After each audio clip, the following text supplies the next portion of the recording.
And so the sense of connectedness, if you will, reciprocity, okay, the mutuality of the problem and their willingness to make an absolute commitment to the best possible solution is essentially how this movie unfolds. And so the reason and again, if you watch the movie, it's a series of case studies where people did really quite remarkable things, recognizing that they had no preparation for it. There was no rule book to follow, and they essentially were kind of having to make it up as they go. Servant leadership, reciprocity in leadership, those are just a couple of the topics that Dr. Pete DeLisle covers in this episode 35 of Agile Digital Business. Welcome to the show. My name is Vickie Maris. I am so glad you are here, and I would appreciate it if you would grab a screenshot of this episode on your mobile device and share it out in your favorite social media channel. Let others know about this conversation that I had with Pete DeLisle a few weeks ago. It is my honor to be able to share his leadership insights with you here on the show. Before we jump into the interview with Pete, I would like to remind you that if you are interested in searching on key takeaways from this episode of the show or previous episodes, if you use the hashtag teachinspireconnect or hashtag Agile Digital Biz, you will find the things that I've captured as key takeaways from past episodes. But it's also a great way for us to communicate with each other in social media. So if you would like to share something meaningful to you about this episode of the show, please include either or both of these hashtags, and that will help us find each other's comments and questions, and we can carry on the discussion around this topic of leadership. Again, the hashtags are hashtag Agile Digital Biz, B-I-Z on the end, or hashtag Teach, Inspire, Connect. You'll hear me challenge you with that phrase, Teach, Inspire, Connect, as I wrap up each show. And it's my way of filtering through the things that I'm consuming, the content that I'm looking at, or the videos that I'm watching, the blog posts that I'm reading, and the things that I'm sharing with you. Does it teach? Does it inspire? Or does it help us connect? If it doesn't hit on one of those three things, I move on to the next thing. All right, here is my part 2 of my interview with Pete DeLisle. If you've been listening to the show, you know that Pete was a guest on episode 32 of Agile Digital Business. And if you are a new subscriber or a new listener, I welcome you to go back and listen to that part 1 interview with Pete. All right, here we go. My conversation with Dr. Pete DeLisle. I want to welcome back to the mic for Agile Digital Business, Dr. Pete DeLisle. You may have heard my conversation with him in a previous episode, and we'll be referring back to that in a couple of places along the way in this conversation. We're going to continue our conversation. This is our part 2. Pete, welcome to Agile Digital Business. Thank you, Vickie. It's a pleasure to spend time with you. I look forward to our conversation. I'm so glad that you could join me for a part 2. I have really enjoyed our conversations in the past, and I so love learning from you in the classroom. Folks, that's where I first met Pete, was in a university setting as he was teaching in the executive education classroom, which he does a lot of. I encourage you to go back and listen to more about Pete's bio in the other episode, because I go into more detail about it. But we have decided for this conversation today, we're going to dig into the elements of leader effectiveness. That is one of the topics that Pete teaches about and leads very interesting conversations about. Pete, tell us a little bit more about those 3 elements of leader effectiveness. Thanks, Vickie. Well, let me put it into context if I can. I've been a student of leadership all my life. And in many ways, I really struggled to try to frame the problem Because when I read about leadership, more often than not, I'd read about what we'll call the characteristics of leaders, which is inherently good. So I would never discount it, but it really didn't help me explain in my own mind a couple of really significant things. Because essentially what they were talking about is if good people make good leaders. And I don't want to in any way diminish that, because I believe that good people should be good leaders, but it didn't really cause me to understand why there are some people that are questionable in terms of their sense of purpose and their moral consciousness, and yet they're influential. So when I talk about leaders, I think about it in the context of what the leaders actually do. And therefore, my view is we want to talk about the behaviors of leaders. And then, of course, we always want to reflect upon the fact we want excellent people to be effective leaders. That being said, the three elements, briefly, of effective leadership for me are awareness, and that's awareness of yourself, what's going on with you. It's awareness of other people, what's going on with them. And hopefully it's awareness of the impact of your behavior on other people in real time. And then finally, it's situational awareness, which is what's going on around you while it's actually happening. Now, complementing that element is ability. And in this case, ability is the ability to influence people with or without authority. And so most people tie leadership to position or rank, but in fact, the most influential leaders that I've found are the people that are able to convince others that their ideas are meritorious, and people will say, essentially, that's a really good idea. Let's go do that. And so leading without authority, to me, is a much higher form of leadership. And in fact, of course, leading with authority is important and problematic as well. But how many times have we met people who have position and rank but aren't necessarily positively influential? The other key elements in terms of ability are the ability to make hard decisions. And this is something that's not talked about very often, because we tend to think about decision making more in a transactional setting and in a context like business leadership and whatnot. But in fact, hard decisions are those that a person recognizes that they must make, but they also realize in making those decisions, the consequences to them, frankly, personally, may not be acceptable, but they know they have to make the decision. And most people will shun that, and therefore we don't talk about it very often. And the next element of the ability to lead is foresight. And foresight doesn't mean predicting the future, but what it means is we must take the time, even though time is our most precious resource, and of course we never have enough of it, but we must take the time to think about the what might happen if scenarios.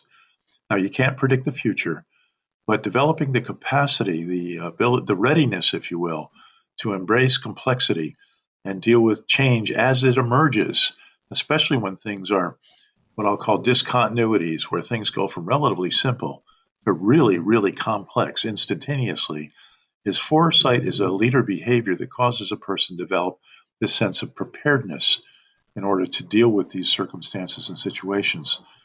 One of my favorite examples of this sense of preparedness is the United States Coast Guard, whose motto is semper paratus, and semper always, and paratus means always ready.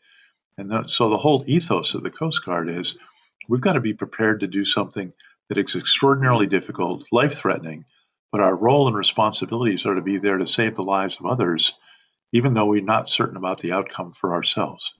Their motto is semper paratus, but their underlying ethos is, as they've explained it to me, we got to go out.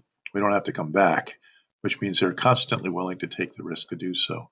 So that sense of preparedness to me is inspirational. And then finally, the last element of effective leadership is commitment. And this is the one that's most problematic, because some people will be aware and able, but get right up to the threshold and won't step across that boundary. So commitment takes three forms as well. It's taking responsibility, which means that we volunteer to do something because we believe our involvement will have a materially positive impact on the outcome, but we're volunteers. So we can walk away with no necessarily bad consequence for us.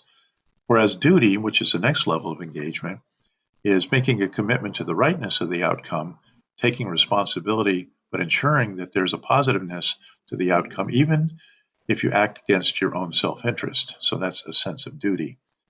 Firefighters do not drive by a burning building. Physicians don't drive by an accident where they can render support.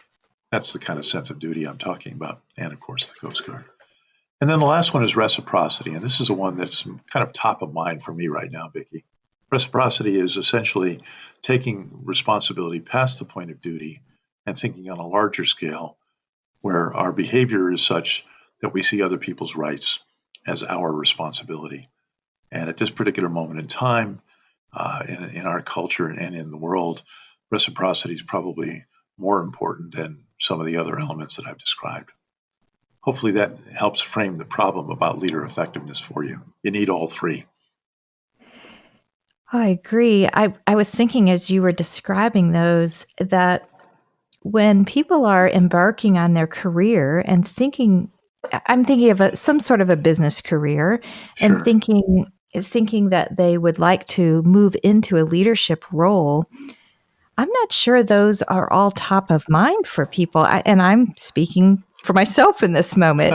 I don't necessarily recall myself thinking in the way that perhaps somebody going into the Coast Guard might think about their responsibility as a leader.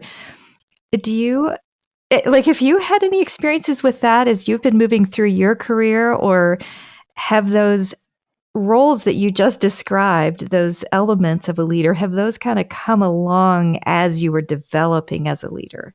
Well, for me personally, Vickie, I spent the first 10 years of my life as a soldier. And so some of the elements that I described with the Coast Guard were kind of embedded in our development as young leaders. But I guess the best way to describe the circumstance, the situation is that we have to be absolutely focused on trying to get the best job done we can possibly get done. But something that's oftentimes neglected or even abandoned in certain scenarios is ensuring that you're taking care of the folks you're working with, not only because you have a commitment to their welfare, but in a very practical sense, if you don't have folks that are able to do the job, frankly, the job doesn't get done. And so creating this sense of balance between working really hard, relentless in your pursuit of trying to get the job done, but at the same time being absolutely committed to the welfare of people and to their capabilities and development is the critical issue. And that was presented to me as a very young man, but is a thing that I saw throughout my career over the next 35 or 40 years was the issue that was most important in terms of an organization's success going forward. We've seen many organizations that just drive people into the ground, okay, and they treat people as if they're expendable. They may be successful for a short period of time. They don't last long. Sometimes we've seen organizations that are much more concerned about the welfare of folks and they forget how to do business. So the real issue is creating and sustaining a sense of dynamic balance between these two things. And honestly, we don't teach that, okay, necessarily in normal academic programs of study, when in fact it really is the key element of leader effectiveness we ought to be examining and fortifying with people going forward. Mm-hmm. One of the things that I find myself doing in a difficult situation in a work environment is I'll think, okay, if I owned this business, how would I be making this decision right now? That's great. Sometimes that helps me see it through a different lens. I will admit sometimes that makes me angrier about a situation, but at least it gives you a different perspective to think, okay, I know this is a giant business, but somebody started it at some point to solve a pain that was somewhere in the marketplace. So if I was that person starting that business back then, how would I be facing this situation right now as the leader of the organization? Well, that's I guess the fundamental question.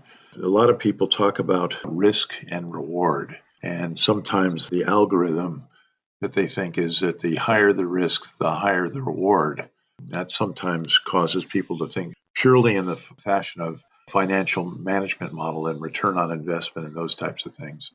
But if we start thinking about risk in the context of the people we've asked to share their time and energy and the outcome of our decision making on them, then all of a sudden risk takes on a different perspective, if you will.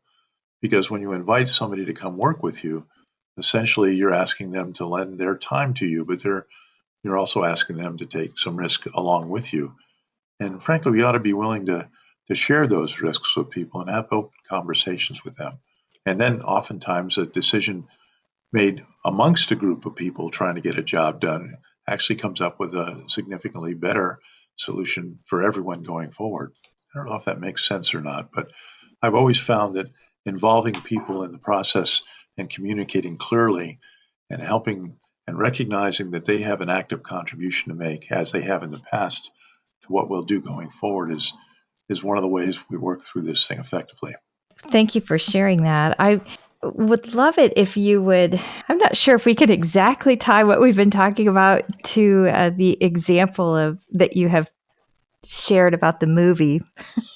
We were talking about that before we pushed record, but Yeah. would you mind sharing a little bit about that with and folks? I'm referring to a movie that might be a favorite of yours too, Apollo 13, which is a movie about something that happened in real life, and Pete has shared some descriptions of things that have happened in that experience. I'm happy to build that link, Vickie. As you know, it's one of my favorite movies for a whole bunch of reasons, but practically it's one of the best movies on leadership and problem solving that you'll ever see. Not the least of which is because it's virtually all true. But when you think about things, it really is a good movie to illustrate maybe some of the things that folks are encountering right now. As you go through the narrative of the movie, this is the 13th flight, which means that it was pretty routine at mission control. As a matter of fact, all the experts, and they were truly experts in mission control, were kind of going through their checklists, and everything was routine and everything was set up and on the go and all the rest of that stuff. And this was going to be another launch, and we were going to put another person on the moon, and it was all going to be a testimonial to our ability to do really difficult things really well and then bring people back alive. As you know the story, something happened. And there was a crisis of leadership at that moment in time because, in fact, the three people that were in the spacecraft could have descended into accusation and blame laying, but two things occurred, and this is one of the reasons I admire Captain Jim Lovell so much. First and foremost, he kept his head about him. He didn't lose control of his own view of the circumstance. The other thing is he didn't lay blame. He didn't scapegoat anybody because he recognized that everyone had to contribute to the solution of the problem. And the third thing was absolutely forthright. Now, when you think about the situation at the time, the whole space race was just an illustration of America trying to show that we were technologically superior, but everyone was listening in. So Jim Lovell's act of courage was to say out loud in front of everybody over the air, Houston, we've got a problem, and then engaged in the process of working cooperatively with people. But what he faced was this massive discontinuity where things went from relatively simple and straightforward and predictable and reliable and routine, if you will, to a circumstance where they encountered something that no one had ever anticipated or seen before. And of course, as the movie unfolds, we look at the way that the three of them and the rest of the, if I may, team, which were the folks on the ground who, being tens of thousands of miles away, still had an absolute commitment to trying to help them be safe and then get them home. And so the sense of connectedness, if you will, reciprocity, the mutuality of the problem and their willingness to make an absolute commitment to the best possible solution is essentially how this movie unfolds. And so the reason and again, if you watch the movie, it's a series of case studies where people did really quite remarkable things, recognizing that they had no preparation for it. There was no rule book to follow, and they essentially were kind of having to make it up as they go.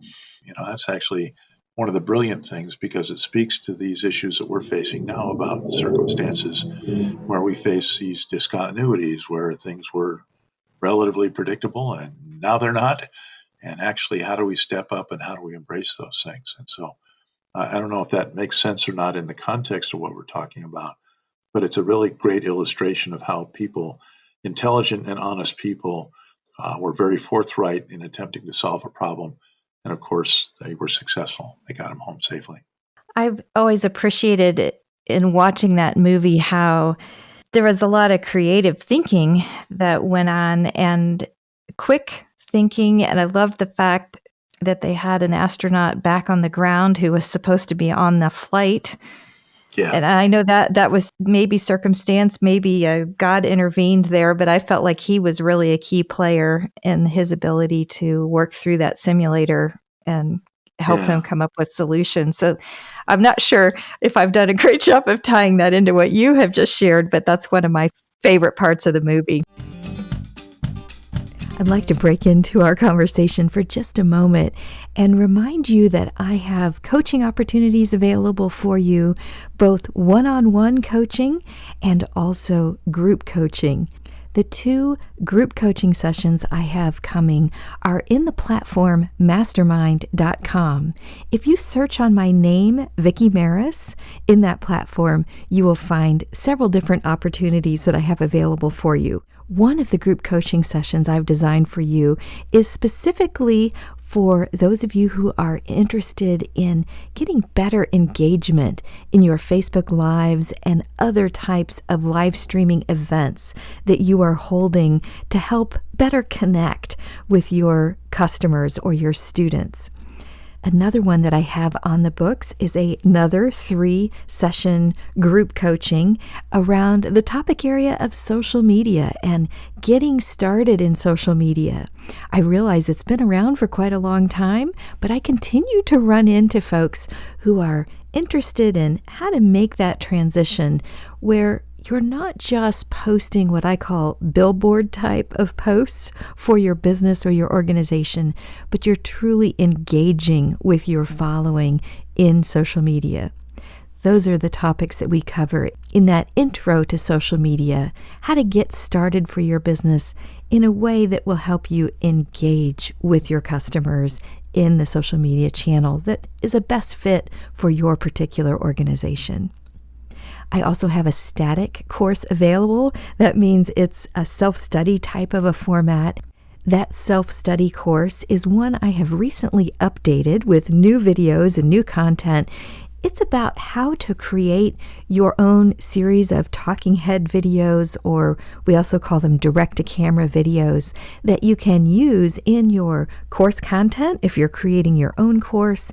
The course also provides a number of tips and techniques for better engaging while you are conducting a live stream or recording a video. I encourage you to check it out. And related to this topic in this episode of the podcast with Dr. Pete DeLisle, I want you to know that Pete teaches in the executive education classroom. He's now teaching virtually as much of our world has converted to online communications with one another during the pandemic.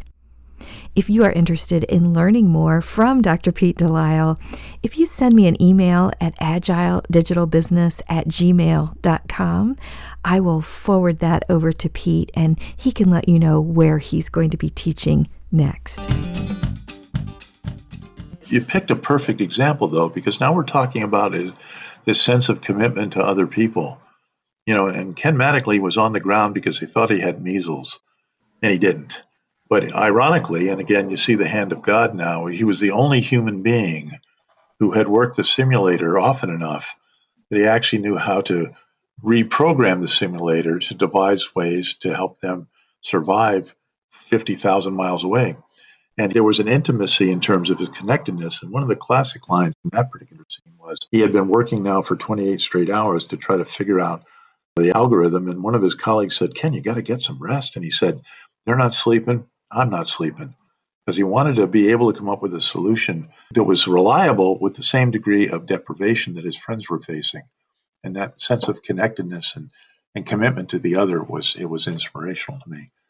One of the other scenes about creativity, Vickie, that everyone recognizes and generally remembers is, when they realize they're running out of air and they realize that somebody did not build interchangeable parts. And so Gene Kranz, mission control director, gets his best people in the room and he says, "Okay, here's the problem. This is how much time we have, and this is all you got." And he dumps a bunch of stuff on the floor, and it's none of which you would choose to solve the problem to develop a scrubber for CO2 in the atmosphere in the spacecraft, except for the fact that that was the only stuff they had on the spacecraft. So they had to work with what they had with tremendous constraints. And of course, the rest of the story is that they figured out how to do it in real time. The remarkable thing is they figured out how to do it. They called them up with intermittent telecommunications capability. They taught them how to do it, and then they did it and essentially saved their lives. And so now you're speaking of the issue of extraordinarily creativity with unbelievable constraints, and yet they prevailed. Great scene. Yes, it really just fantastic. I got to meet one of them at a big event at Purdue University many years ago. That it was an event called the Ag Fish Fry. It was a big alumni event held every year in Indianapolis, and what an amazing story to hear, even many years later. Yeah. Well, yeah, and I had a chance actually to meet and to listen to Gene Kranz, who was a mission director years later. And you talk about a tightly wrapped guy, but he had the capability of asking remarkably clear questions. And as I watched him interact with some corporate executives, he helped them solve a problem that they'd wrestled with for months by asking a couple of questions. But those were the questions they had never considered asking themselves. So there's that ability to move past conventional wisdom and kind of embrace the complexity of the situation you find yourself within. I think those are critical factors as well. This is definitely just a little aside, but I think one of the reasons I love that movie and love learning more about that whole experience is it reminds me of my dad, who was a pilot, a military pilot in the U.S. Army Air Corps, and then that became the U.S. Air Force. And he was also an educator like yourself. And so me and my sisters and mom, we and all the people that he would teach, heard his stories many times over. And he told a lot of stories about involving his crew. He flew a B-24 bomber, and involving his crew in decisions about, whether to abort the aircraft when it was down to just 2 engines functioning on one side of the plane instead of all 4, and should they try to return to base or parachute out. And I've heard one of his crew members who had said, Jimmy, we always thought if anybody could take this Tin Lizzie apart and put it back together again in the air, you could. So it was, it was always a better bet to have him try to fly it back than to abort. And so 30 missions. His second mission was D-Day, and 30 missions. He brought his crew back. You should be very proud of him, because the casualty rate of air crews during that particular part of the war was extraordinarily high. And so it's a double blessing that one is his crew trusted him with their lives, and the second is he delivered 30 times and came back to you and your family as well. That's a great story, Vickie. Talk about it kind of raw courage when you really boil it down. Yes. And he had an interesting ability to share.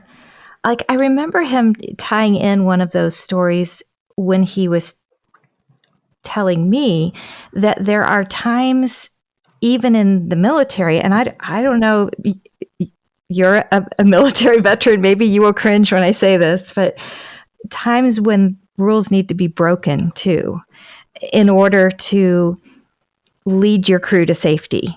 And Absolutely. he used to, one of the stories he would tell around that was in their takeoff for D-Day, there were lots of things that were not familiar to them because they did it at a different hour. Their briefing was at a different hour. Their takeoff was a different hour.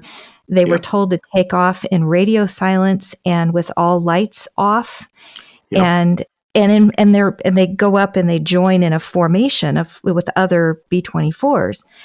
And he said they did that, and they were up in the sky watching these giant bursts of light.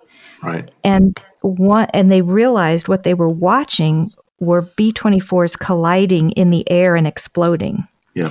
And somebody broke the radio silence. So, they all had this rule for that takeoff, radio silence. Somebody broke the radio silence and said, blankety blank, turn your blankety blank lights on. And Dad said that literally the sky lit up in every direction as far as you could see with B-24s. And And for him, he said that was one of the times when he pulled his plane up out of formation and asked his navigator to give him a different heading so that he could rendezvous back with his group. Squadron, right, yeah. Yeah, he did get them back into formation, but yeah. So he used that as an example. There was a time when I felt like if I didn't break that rule and break out of that formation, we would have all been dead. I wouldn't have been here to tell you the story, So, well, if clearly your dad was an understated hero, as so many of those people were. I'm of a different generation. My dad served during the Second War, and I'm of the Vietnam generation. But one of the paradoxes of what you're talking about is that they actually had to train us as young officers to be willing to disobey an order if we knew the order to be ill-founded. It was called an illegal order. And it's because oftentimes people who were in positions of authority would make an assessment or command people to do things that were fundamentally wrong. And of course, the defense in some circumstances was, well, I was just following orders.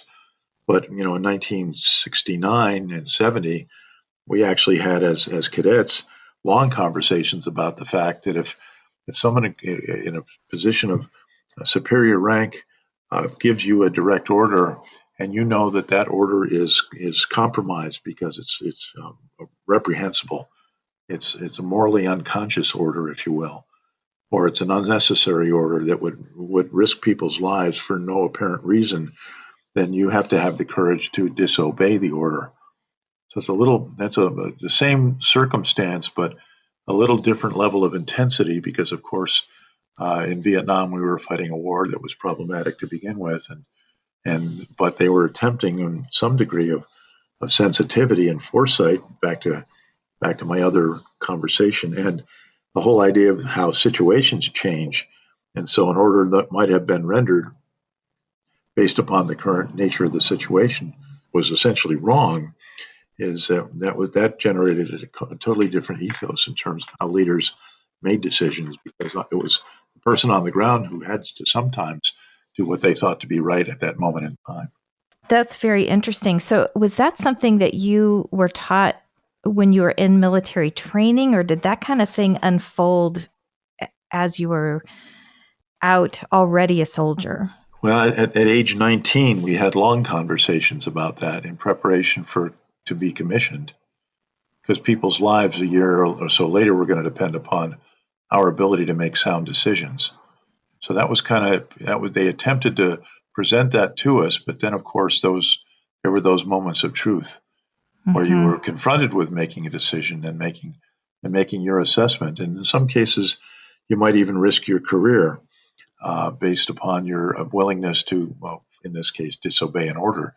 A very recent example of this, Vickie, not to be too harsh about this, was about 4 months ago, the captain of a U.S. Navy aircraft carrier recognized that his crew had been compromised because they had brought COVID-19 on board based upon a port stop that they had, and he was insisting in his chain of command that they needed to take the ship, and aircraft carriers, one of the primary ships in the Navy, had to take the USS Theodore Roosevelt offline because they were basically living in an incubation area here, and his crew could be seriously affected by this thing. And of course, he got inappropriate responses from his chain of command, so he decided to step outside the chain of command, and ultimately brought his ship to port after, people discovered that, in fact, there was a problem that no one was apparently paying attention to.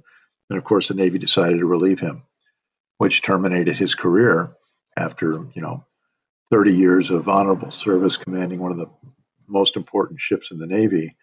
But he was willing to sacrifice his career because he wasn't willing to sacrifice the life of his sailors. And of course, the ship was compromised. They had countless cases of the infection on board. They were able to bring it into some degree of control. There's a modern example of the problem that I was describing a minute ago, which is pretty morbid, so forgive me that. But, it's the kind of thing that people are facing today, a different topic that we're making decisions around, but boy, it's a real example, isn't it? Yeah. Yeah. So back to reciprocity for a second here, if I may, because I don't want to be heavy-handed about this, but I do have a personal responsibility to speak to the issue. But modern manifestation of reciprocity is wear your mask. It's because it's not about you; it's about other people. And so this sense of personal responsibility for the welfare of other people's rights are my responsibility, or reciprocity, as I've described it, is a really critical element right now. And there's ample evidence to show that if people would take that level of personal responsibility, perhaps we could get by this situation we find ourselves within.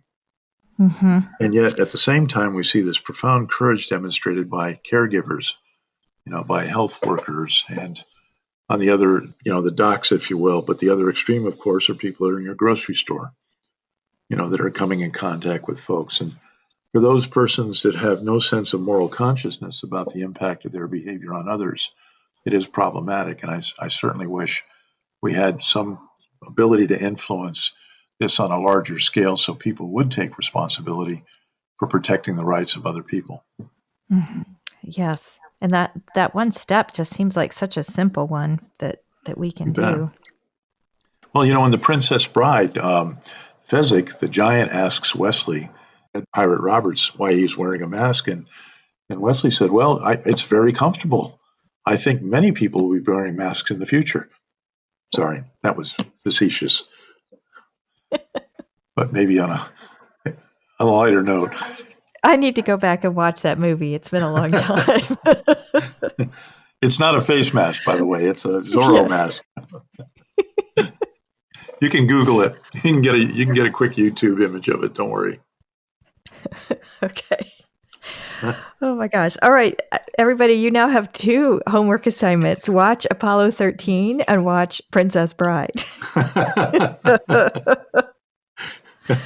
Both are about problem solving, so they both work. Yes, they are both about problem. And if you want to take the graduate course, you need to watch Bill and Ted's Excellent Adventure. So that's great.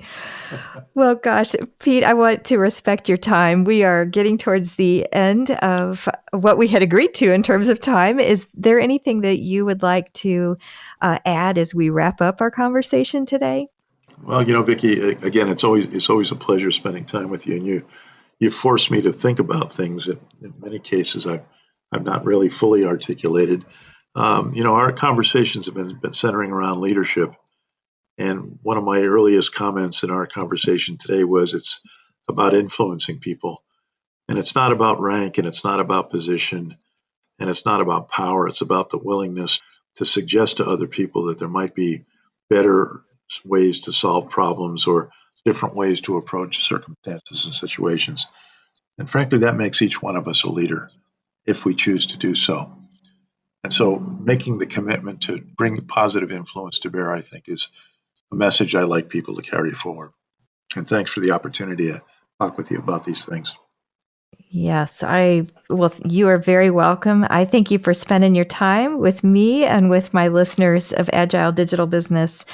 Your episode, the part 1 of our conversation, is one of my most listened to episodes. So I know that people have appreciated hearing what you've had to share. So thanks for coming back. And we'll catch you again for another conversation soon. Be my pleasure. Adios. Take care. Bye-bye. I would like to say another thank you to Dr. Pete DeLisle. It was a joy to hold that conversation with you, and on behalf of my listeners, I want to thank you for sharing your insights and your great stories about movies. You make learning spaces fun and memorable, and I so appreciate you for that. And thank you, my listener. It means a lot to me that you have devoted this time, your valuable resource of time, to listening to this episode of Agile Digital Business. I appreciate it if you share this episode out with a friend or a colleague, and if you have time to rate the show and write a review for it in the podcast player where you like to listen to podcasts. It is really helpful to the show and it's helpful to me to hear what it was that you liked about this episode. Let's head out now and teach, inspire, and connect.